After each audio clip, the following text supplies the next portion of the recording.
Hey, it's Scott from FamilyWheels.ca with another car review for your growing family, and this is the Nissan Kicks. Now, Nissan classifies the Kicks as a crossover, but after driving it around for more than a week, it actually feels to me like it's so much more than that. Yeah, rather than just crossing over two types of vehicle, it feels like the Kicks is part compact car, part utility vehicle, part truck, and even in a way, part airplane. Hang around and I'll show you what I mean there. Now, there are some things about it that I really do love, and if I'm being honest, there are some things about it that I kinda don't. But in the end, it might be the perfect vehicle for you and yours. Let's check it out.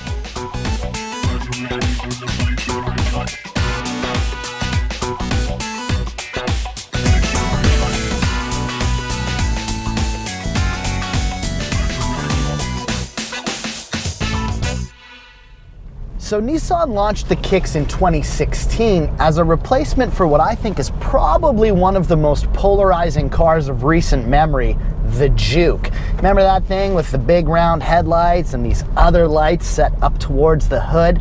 I knew a couple of people that actually had a Juke and they absolutely loved it. But I also remember talking to some people who thought that the Juke was the ugliest car they had ever seen. Wherever you might have fallen on that spectrum, the Kicks seems to me to be a clear step forward, despite its conservative styling. It comes across as more refined and grown up, but still maintains a lot of its youthful appeal with things like optional color design details on the roof, mirrors, and wheels, and this bright orange stitching in the interior. Now, Nissan classify it as a subcompact crossover, but I was actually quite surprised by how roomy the Kicks is. Lots of space in the interior and in the trunk, which we'll cover a little more in a bit. It's super light and nimble to drive. It's really maneuverable around a big city. It's not difficult to park, and I think it might have one of the tightest turning radiuses, like to pull a tight U-turn, of any vehicle that I've ever driven. The Kicks is available in 3 different trim levels. The base model S, which starts around 18 grand, the middle of the road SV, or the top of the line SR, which we're in here, and comes in just a shade over 25 grand Canadian all in. All 3 models run the same 1.6 liter 4-cylinder that makes 122 horsepower and 114 pound-feet of torque. The SR gets LED headlights, remote start, and Apple CarPlay and Android Auto, as well as this really slick backup camera that makes parallel parking a breeze, especially in the busy downtown environment. The top-line model also gets these Primatex appointed seats, which are actually really comfy and supportive, and they look great if I do say so myself. Sticking with the interior here, one of the first things that you'll notice as soon as you get into the Kicks is the seating position. You sit really upright. This is where the truck part comes in that I was talking about. I owned an F-150 once, and as soon as I got into the Kicks, it reminded me of that. Like, you're just sitting very upright. Even though the car is not incredibly high off the ground, you feel like you're sitting high up just because of that seating position. Personally, I like that. It feels more attentive and in touch with the road and what's going on around you. But if you're looking for a more sporty feel, I'm not sure you're gonna find it here. But let's be honest, 122 horse, it's not exactly what this thing was designed for. I'll talk a little more about how the Kicks drives in a bit, but let's stick with the interior here for a sec. As I mentioned before, it feels really roomy in a lot of places, like headroom, for example, but it is still a subcompact, so the space in the back seats, it's not exactly huge.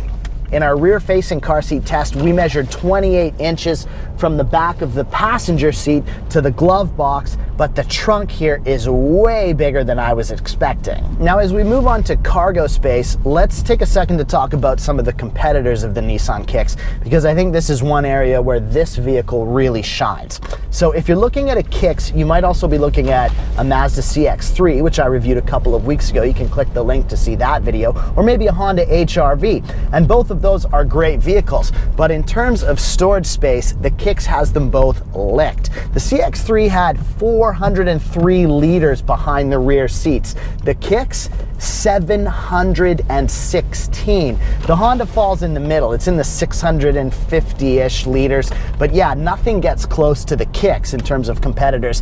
And in terms of car buying, your bottom line, your wallet, usually speaks the loudest. Kicks has them both beat there as well. In our standardized trunk test, the Kicks handled it with ease. As you can see, a stroller, a diaper bag, backpack, and camera bag, 2 bags of groceries, a soccer ball, and just for good measure, there's some extra jackets and kids' toys thrown in here as well, and still lots of extra room for storage in the Kicks. Now, I obviously wouldn't be using it today, but I would have loved to have seen some kind of sunroof here. Obviously, panoramic would have been nice, but I mean, I would have settled for anything. But there are lots of little creature comforts in the interior that do make it a really nice drive. A really well laid out dash and steering wheel make for easy navigation through all of your infotainment needs, and I like the layout of all these controls. Nice tactile buttons and just straightforward operation, no fuss, and it all works really well. Infotainment system is good too, and it certainly looks the part. Bluetooth connectivity was great, never had an issue there. Every time I got in the car, phone just connected automatically, and the sound system is fantastic. It's really good. I can't overstate that, and it's all thanks to the Bose personal sound system. Yes, you heard me correctly.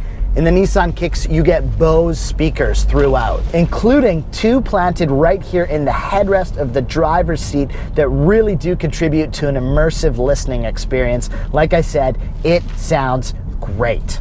Now, all of that said, there are some drawbacks here that I think are worth pointing out. Let's start with this driver's seat. Now, despite the fact that it looks great, it's super comfortable, and it has these awesome high-tech speakers in it, it's totally manually powered. No option for a power driver's seat. And some of these storage compartments aren't the best when it comes to layout. I found the cup holders to be placed a bit too low and far back, and this center storage compartment seems great, but the surface inside it is smooth plastic, and as a result, things like keys or a phone without a case on it just slide around in there and make a lot of noise, and it's a bit annoying, and it just would have been easy to line the inside with some kind of rubber mat to help everything just stay put.